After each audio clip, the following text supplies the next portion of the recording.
Good morning. I'm shaking my head because when I tell you social media, it's creeping in on our freedoms again. Okay, so what I mean by that is I'm going to turn that into a request. Can y'all go to my Right Size Perspective Instagram and get me? I think I need less than 200 more followers to go live again. I've been going live and doing these talks on Instagram as well just to make it more accessible. Everything's on YouTube, but a lot of my following comes from Instagram, some on Facebook, all that. But Instagram did a TikTok thing, which is you can't go live until you have 1,000 followers. I think I have like 820. So could y'all I'm gonna put that on my story. If you guys could just try to get me over 1,000 so I can get back to putting my lives on Instagram again for people, because Instagram wants to be petty patty. For the last couple of weeks and say that I can't go live anymore. Cool. Anyways, welcome back. It's another Friday. It's been a busy couple of weeks. If you guys watch my stories at all, I am a new dog mom to my niece, technically. It's my brother's dog, and it has just been very interesting trying to acclimate to being a cat mom turned cat dog mom, trying to keep everyone alive and myself on a routine. So, but to another Friday, it's going to be a busy weekend, but our topic today has been something that has been running congruent throughout all of my sessions. And that topic today is transitionary role changes within our systems that we're connected to. And you'll be like, what the frig, Sara? Like, I don't have a master's degree.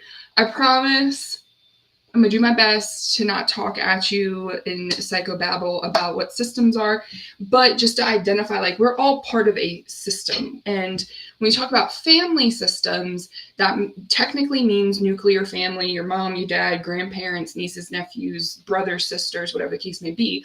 All of that operates within a system. But we're going to peel back the layer and look at a little bit as like when we start shifting roles within those systems, how does that actually impact your mental health?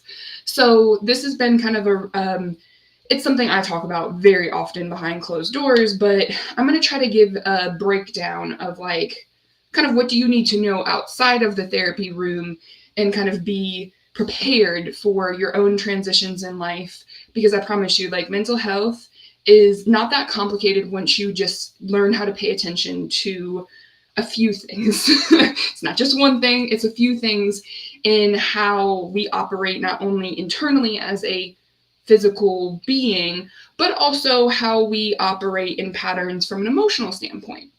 So, because we all talk about them, that's the thing about my clients, is we all point out the problem, but because our brain is literally so focused on the problem, sometimes the solution really can't present itself half the time. So hopefully this will give you a little bit perspective so you can kind of detach yourself from the problem and get towards a solution for yourself. So this is how to align with transformation and transform your life inside out, and pretty much get what you want in life without having to take it from people.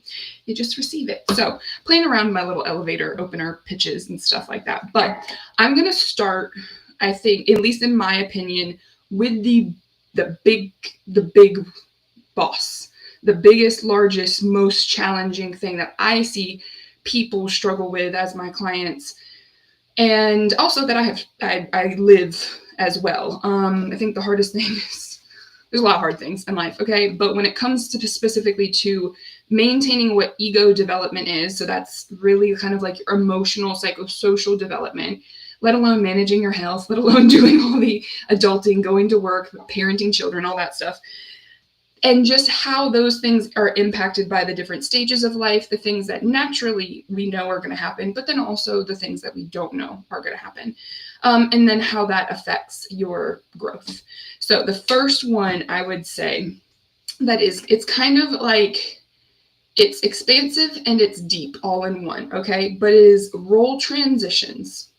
And specifically what I mean is a parent-child transition in their role. So I would say this is one of the most common interpersonal dynamics that influences people's mental health and well-being. And it is probably the one that is the most challenging to navigate and to deal with, okay? And so the way that I teach my clients, and again, all of this, if you guys want to, I'll put my website up, that if you want to buy my course where I've laid this out, but then also, or the course is also an accountability coaching program.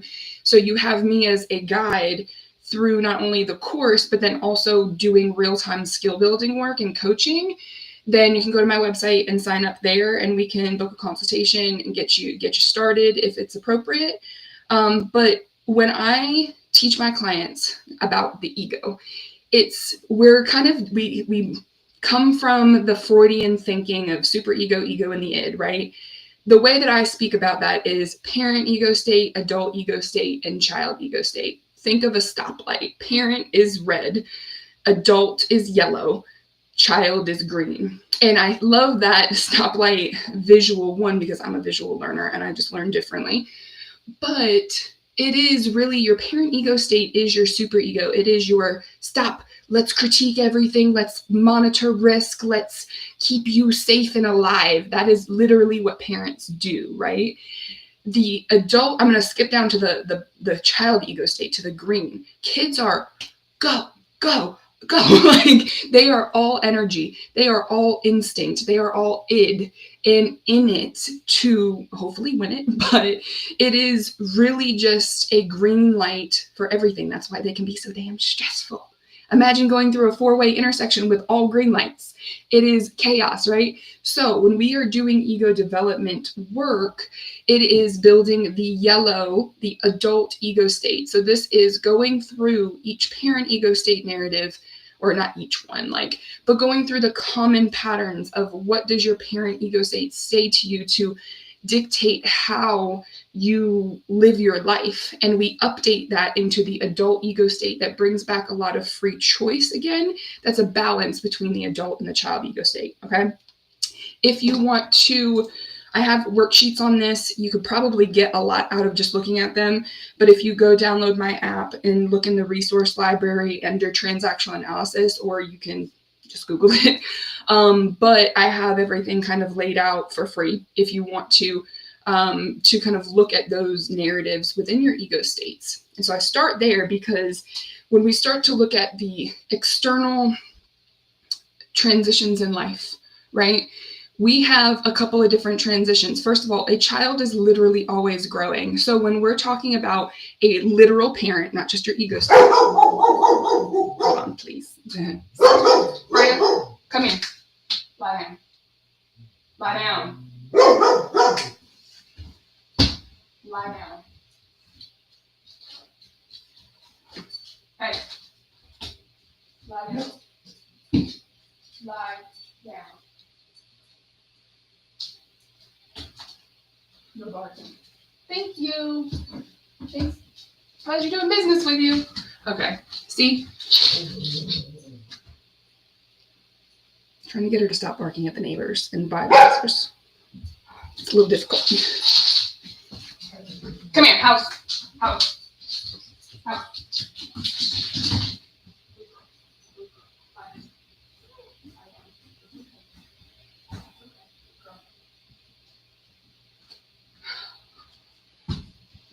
I probably should have done that from the get-go. So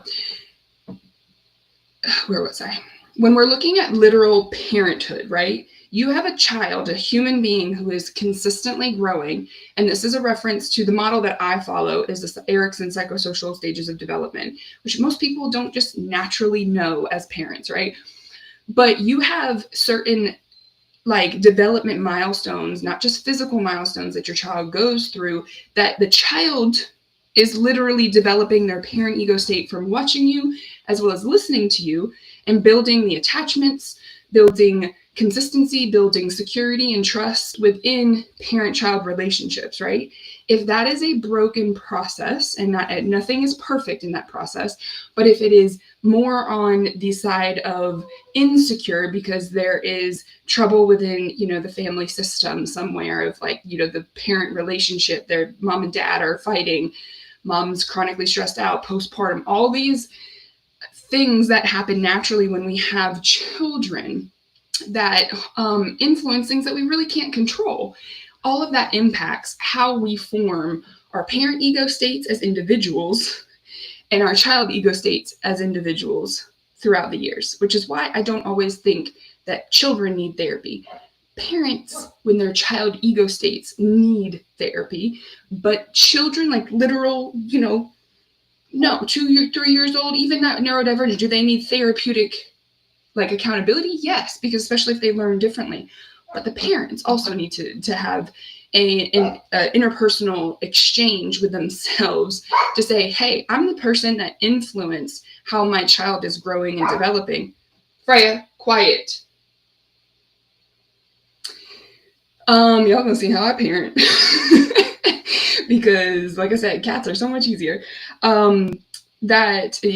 Look, one day I'm gonna do a psychoanalysis of the cat-dog relationship as a representation of the ego states, because this forming. This is what happens when therapists have pets as children, is because, it just applies to them, right?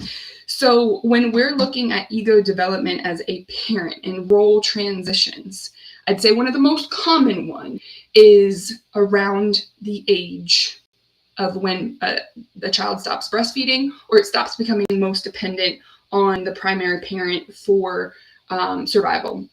And you think like, oh, that's 18. No, that's probably about 3, 4, depending on how fast and how intelligent the child is. I have seen kids, not saying that it's right, but I have seen kids be able to cook for themselves and literally do things that, 12, 13-year-old survival people do at 5, right? It really just depends. And I'm not saying I'm encouraging that. I'm just saying there's always a reason why, and there's always going to be a consequence as to why, and that's going to cause mental health issues down the line. But it's really a matter of like, can this child walk? Can it get out the way? Can it find food somewhere? Yeah, it probably can. They probably can. I probably shouldn't call it it. But so that's a big transition that a lot of people miss. And a lot of people, what are they missing? They're missing grief. They're missing grieving the loss of the identity that they had, the amount of responsibility. Although even if it is stressful, even if it's like, oh my gosh, I hate doing this, there is still a grief and a loss, even in the transition that I would, and all I mean by that is make sure you're checking in with yourself to see whether or not you have any deviance from the norm. Like, are you sad about not being able to sit there and, this is really common for mothers of like stopping breastfeeding. That is a bonding moment with your child. For fathers, I see this is where there's supportive roles change.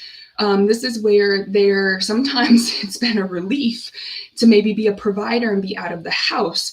But now that your child is in daycare, or now that your child, when mom is going back to work, roles change. So when we think about family systems, this is a very simplistic example of family systems. I'm not going to go into all the different variables of what I deal with. I'm just going to give you kind of some like basic considerations that you can take and start doing this work for yourself. So that's one of the most, I think, impactful but overlooked transitions that affects ego development for adults as well as children and going forward. So that is, if I really want to be like micro consider it to like what is a very overlooked transition, is day-to-day change.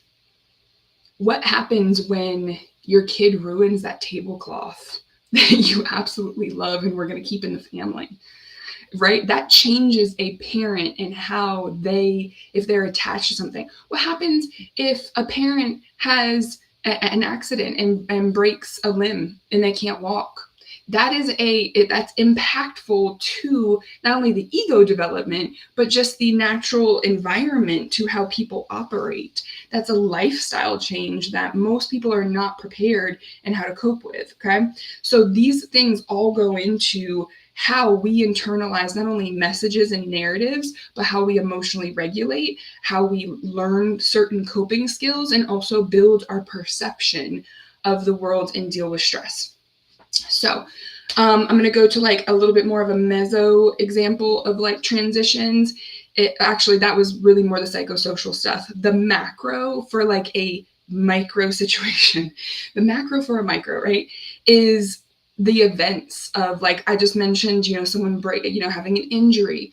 But I think the most common thing that most people, parents especially, are unprepared for is what happens if there is a death or a divorce. Look, as a product, if you know my story, I am a product of divorce, and I'm a product of a parent death early on in life. We turn out okay. But there are a lot of different things that we have to do. And my transformation, and why I break down the alignment of the transformation for y'all, is because it is an everyday commitment to you reflecting on how do you pay attention to yourself? What are your emotional needs? What are your physical needs? And how you attend to those. That's also AKA called building security and trust with yourself. So we do that through the relationship with food. We do that with, honestly, I'm not going to say it's the rat race, but it is aligned with what the obtainment of success looks like in the external world. But it does impact. It impacts how we build trust with ourselves, how we grieve, and ultimately how we see ourselves. So those, I'd say, are the parent role transitions that I see when people start coming to therapy. Is those are really a lot of more external changes, but here's the internal changes, is how those narratives shift when your parents start aging. So I tend to work with a very vast spectrum of ages and genders, but it really, I'd say most of my clients are female. Most of my clients, especially my newer clients, are coming to me who are around my age group, but anywhere from like 15 to 30, 35, right?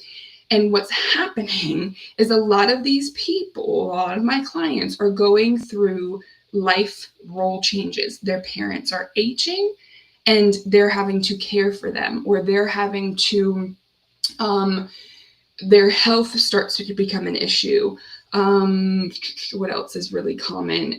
If they move away, they have to start being their own parent. That's a big transition that not a lot of people, I wouldn't say it's just on college, but when you move away from the proximity of your nuclear family, when you get married, this is when premarital counseling is not just making sure that you're compatible. From a psychological standpoint, I would highly recommend you consider it's a matter of role transition, that you're, let's just say, I'm to get married. I'm in a wedding phase because I'm doing bridal modeling this month. But if I'm going to get married, I now have a male figure in my life that, in a lot of ways, I'm not to make it weird, but in a lot of ways should reflect the traits and the characteristics that I appreciated from a father figure. These are the things that we have to be very intentional about our consideration to. Compatibility is more consideration of, what is my life like now? What do I want my life to be? What was it before?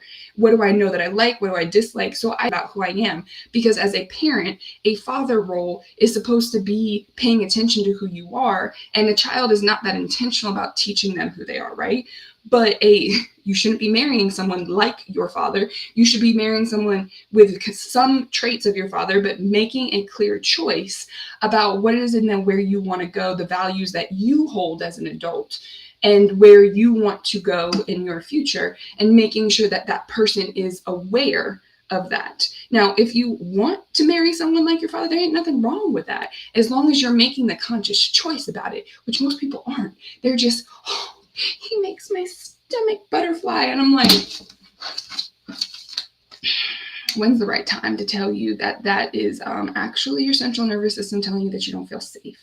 Sometimes, not all the time. Attraction is important, but chemistry is combustible. Compatibility is connection, or connection is compatibility, right? Connection is really, we want chemistry and connection. Does this person have the communication skills to understand what they can't see and what they can't sense about you? Can they ask questions about you? Can they regulate themselves, right? We're seeing, I think right now in this time of society, is we're crumbling old ways of consciousness because people didn't know as much neuroscience. We didn't have as much data to prove that, like, okay, the divorce rate is just a representation of how many people were not intentional a lot of the times with how they manage stress. It doesn't mean that we're destined for doom here, okay? But it is when we are provoked and it's told us like, oh, the divorce rate is 50%, you shouldn't get married. We're, in a positive way, we're seeing a lot of delays to people getting married, and they're naturally being a little bit more intentional, but they're still defaulting to those intense, like, attraction feelings that you also have to train. You have to train yourself to be able to interpret those things in order to get a stable outcome, okay? So those are some, that right there was a solid 15 minutes of me babbling, right? Hopefully it wasn't that boring, but I'd say that's the biggest one is, are you reflecting on yourself individually, understanding your narratives just between your parents, let alone a partner? And are you understanding a partner will help you heal some of those narratives, but it should not be that your partner is not your therapist. They cannot be. Trust me, I have tried. I have tried to challenge what I've been trained to do, which is consider how dual relationships. So as a therapist, from an ethical standpoint, for my licensure, when it comes to clients, we are discouraged. It is unethical to have dual relationships. Now, the reason I challenged that in my own life was to see if I really believed in it. And how I challenged that, it wasn't necessarily sleeping with clients. I promise you that one was off the table. That one was a basic understanding of, like, and most of that honestly came from my work in the prison system, because my first experience was, you get a Class C felony if you have any kind of sexual misconduct with an inmate. What is one of the first questions when I tell people, like, oh, you worked in a prison? Did you sleep with any of the inmates? I'm not even going to answer that. I'm just going to look at you funny. I literally am just going to look at you funny, right? But what my point, tangent, bringing it back to it, is dual relationships become very challenging to manage from a boundary perspective. And as someone who has intentionally worked on my own personal and professional boundaries very intentionally, it is still very difficult. And I see this a lot within my friendships, and I talk about with my friends with this, is that I am a therapist, yes. A lot of my friends are like, oh, I don't want to bother you. And I'm like, you're not bothering me. It bothers me that you think you're going to bother me. But where I have to be considerate to my boundaries is, I can't act as their therapist, but I can use my therapeutic skills with my friendships, right? I can be a good listener. If they want clinical advice and red flags and all of that stuff, then I can give that to them. But they have to consent, and I also have to be mindful about how much I lean into that and how much I actually allow myself to hold space for. Relationships are challenging as it is. To take on too much, you cannot be your partner's therapist. And that's not a diss to your partner, even if your partner is a therapist. It's a diss to yourself if you don't have that separation. Because what if you don't have the right words to say at first, and you expect that person to not take it personally just because you're trying to filter out and find the right words? And it could be over the freaking grapes in the refrigerator. It has nothing to do with infidelity and high intensity problems. Has everything to do with every human is practicing new ways every single day and developing, whether it be intentional or not. All I'm trying to promote from a mental health perspective, which I think makes the most impact, is being mindful of that growth, being intentional of it, so you have an ability to regulate it. Okay? Might have got a little activated on that one. Going back to my trusty dusty note, which this light is really still too bright. Let me see if that's, I don't know if it's like better or worse or what. Okay, so the last point I really want to just kind of breeze through real quick. Another very common, so the biggest common one is with the parent-child, literally transition of roles. Why is my camera doing this? It's because I have this background. I guess I have to stay close. So is adult life transitions. So this has nothing to do with kids. It has nothing to do, even though pretty much every adult is usually still a child. If your parents are unfortunately deceased, everything I said still applies, because they live in there, good or bad. The adult life transitions, this is one of the biggest perceptions change, but also a very common thing that I do. And I just identified 3 areas that I see people probably everyone will go through at some point. And I kind of already said one in the beginning of like death and dying and divorce. Some point, everyone we're going to go through at least death, not themselves, but of experiencing someone, right? So the main three area, like transition life areas, they're really common right now. First one is transition between a military person to civilian life. One of the biggest, and I don't really touch on this much because it's still a kind of a sweet spot and a sore spot for me, given my brother is still military. I try to respect the fact that I have opinions and I'll share them, but they do impact him because he still actively has to participate in the military industrial complex, regardless of whether or not I have his dog, okay? I respect what he does for this country. I respect what he does that makes him happy. But as his sister, and I happen to know what I know, and I'm watching from the outside looking in, is I see this transition that he has to make at some point from an identity perspective. And I see a lot of other veterans or active duty to, regardless of whether you're honorably or dishonorably discharged, I see a lot of other people struggle with this because our brains cannot comprehend perception changes. So you go from wearing a uniform to wearing a gym shorts and sweatpants all day. That is going to be a recipe for depression, not disaster, for depression, because your brain is dependent on seeing a uniform and a form of routine every single morning. So if anyone who's doing some kind of transition, and my second one, let me go through the first three and then I'll dissect them as much as possible. The second one is either experiencing a layoff or retiring. Most people are programmed because industries and schedules reinforce this. When we quote unquote retire, we are massively unprepared for the psychosocial dynamic shift in our lifestyle. And I see a lot of people start to get very depressed. There's always going to be like a little bump in the road whenever we make a transition or a life change. But if you're not prepared, and most of the time it's to manage your time, but in a layoff situation, it is managing your anger and your time. Because when we have a layoff, we're not consensual. We're not receive a perspective of consideration to our well-being when someone's taking our job and our role away from us. The reason I'm talking about this right now is because this is going to be happening, and it is already happening massively. I know just in my area, one of the biggest employers in North Carolina, Duke, is doing a third of a basically reduction in workforce. And I kind of have this inside out perspective in life because I get an insider information because I tend to work with the employees of the various different types of corporations that we have in this area. And I get their perspective. Doesn't mean that Duke can't do that. Unfortunately, yes, it's a matter of economic necessity, but it doesn't mean that it doesn't hurt. It doesn't hurt to not be able to make your own choice about what direction your life is going in. That kind of sucks, okay? The third one, which is the most complicated, actually I really can't compare it, but one of the most challenging adult life transitions from a perspective base is leaving an abusive relationship and entering to recovery.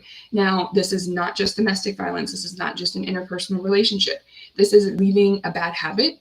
This is leaving addiction, like leaving alcohol, drugs, I do care to what severity you're using alcohol or drugs, but it doesn't matter to how long you've been using or how much you've been using to the brain. It does a little bit in terms of time, but really the one thing that people miss, and with substance use, is doing the behavioral lifestyle changes to support the substance sobriety. Okay, so when we take a look at, this is not just life happening. This is when you may and see the direction that your life is going in, and it's not the direction that you're really consenting to. Why can't you control it? Well, it's because your ego is literally trying to protect you every step of the way, and it's buffering you from stress because it thinks it's doing a good job. And to be honest with you, it is. I've seen a lot of people be chronically stressed out and use alcohol to buffer that stress and live longer than people who are sober. because it is a buffer, but unfortunately, it's just not sustainable, because when people are using drugs and alcohol, they tend not to be that nice. I'm just not gonna lie. And yes, you can fight me all day in the comments about, oh, well, I'm a pothead and weed just makes me such a happier person. Ask someone else. Your opinion is confirmation bias. Ask someone else if you are really that happy of a person when you are under the influence and versus when you're not under the influence, because both have to work together. Could you be not? I have no problem saying I'm a cannabis friendly therapist, because I have seen it contribute to positive change in the world. But if you are not careful, it will keep you harboring trauma and stress, and your tolerance will just increase and increase. Now your financial situation is compromised. Now there's probably more power dynamics. So this is when I say abusive relationship, it's not with another person. That is also very important, but it's also with yourself. Your ego is always with you, which is why I do things the hard way. And I tell my clients when they first sign up with me, we are going to do this the hard way. This is not just stopping what you're doing. This is not just, like, you have to maintain your job. You have to maintain some depression. You have to maintain and you have to commit to this. We will slowly not only just peel back the layers, which is, a stereotypical therapy term, but we are going to go into areas and help you bring things up intentionally so you can manage them as you go forward. So you can maintain conversations with your family and build the skills and the resilience, the healthy form of resilience, to keep your ego from shutting you out of your own experiences. Because when you shut yourself out, you shut everyone else out. And that's addiction. Let me clarify. That's one representation of addiction. And what I really mean by that is you isolate yourself and you cause the addiction, your ego, to make the decisions for you, and the dependency on your own protection versus connecting with people. Connection is the antidote for addiction. And if you do not know how to connect with yourself, you're not going to know how to connect with other people. So real quick, another shameless plug for my program, which is on my website, but it's called Fresh Perspective. It is a little kind of obscure in how it works because it's different. Fresh Perspective is about the relationship with yourself through the relationship with food. Because at the end of the day, if you're trying to get off Adderall, you're trying to get off alcohol, you're trying to get off crystal meth, whatever the thing is, you're trying to get away from an abusive relationship, is you have to build a relationship with yourself in order to form interdependence. And you also have to learn the skills of breath work. You have to learn the mind-body connection in order for all of this stuff, all the trauma that you're carrying with you. It's still going to come with you. You need to be able to go through it and refine it and rewrite it to help you in recovery. Okay, so that's what Fresh Perspective really is. It's not just because you have disordered eating, but most people have disordered eating after they start getting rid of alcohol. They start becoming over-reliant on sugar. So that is what Fresh Perspective is about. I've had people who are not recovering from alcohol go through it and just working on disordered eating, and it's changed their lives. They are having more freedom in being able to have interactions with their friends, less social anxiety, more confidence within themselves over time. And that right there, those are all protective factors. Your self-esteem and your self-worth, it is all something that needs to be built from the inside out simultaneously while you go through life. Okay? So those are the life transitions, the military to civilian transition, any layoff or retirement to life transition, and leaving an abusive relationship, whether that be with an actual person or whether that be with a substance or a habit that yourself is causing restriction and suppression in your own life and entering into recovery. It's all recovery. Okay, it is all recovery. That's why I think the system is broken, yes, but it's not that broken. The system's broken, which it is caused us to believe we're broken. And if we believe that we're not broken, the system will naturally change because we are the system. We have systems internally, but when we talk about external systems, government, whatever the case may be, yes, they're run by people who have never had the information about what psychology and ego development actually looks like. Okay. That's why we're in this situation. So if we want it to change, we as individuals have to start learning how to change our own lives, and we next generation in terms of parenting, or whether it be just as educators. That's why I focus on providers, healthcare providers, teachers, parents, leaders. Ego development is extremely important to that, and it all starts with the interpersonal effectiveness and connection with yourself. There we go. Myself, yourself. Cool. I don't want to point at y'all without pointing at myself. I guess technically, if I point at y'all, there's 3 fingers pointing back at me. So I do this stuff every day. It's kind of ongoing, and it gets easier over time. Maybe, yeah. So, all right, I'm gonna leave it there because I am currently under 40 minutes, and I'm trying to even beat myself, beat my own time. I should have probably been more intentional about saying that. Beating my own time to getting this information out there for y'all. But if you have any questions, please leave them in the comments, like, share, and follow for more psychosocial interpersonal effectiveness tips or how to align with transformation. All right, I'll see y'all on the flip side, maybe next week, but